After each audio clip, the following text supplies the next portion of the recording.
C'est une grande première ici en France du moins, où on organise une vente de jouets vintage sur les années 60 à 80. C'est donc la première fois que ça se fait et effectivement son arrivée à Dro est tout à fait exceptionnelle. On n'a pas assez de recul pour déterminer l'envolée des prix et voir ce que ça peut atteindre, mais on sent un engouement en tout cas latent et on verra si ça émerge lundi après-midi à nouveau pendant la vente. Je pense que c'est le côté effectivement nostalgique, de retrouver un petit peu son enfance, de retrouver avec émerveillement des choses qui étaient enfouies au fond de nous-mêmes et qui se les réappropriant et en les re-regardant à nouveau permet de refaire ressurgir des émotions qu'on aurait pu connaître plus jeunes.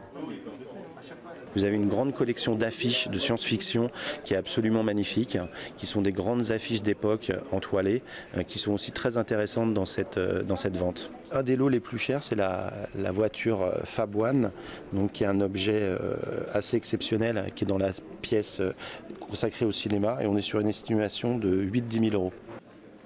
Et moi je suis un geek avant tout, donc ça me permet de me replonger dans tout ce qui est cinéma, tout ce qui est il y avait une créativité qui était assez forte à l'époque et aujourd'hui on retrouve un petit peu moins dans les œuvres récentes ce genre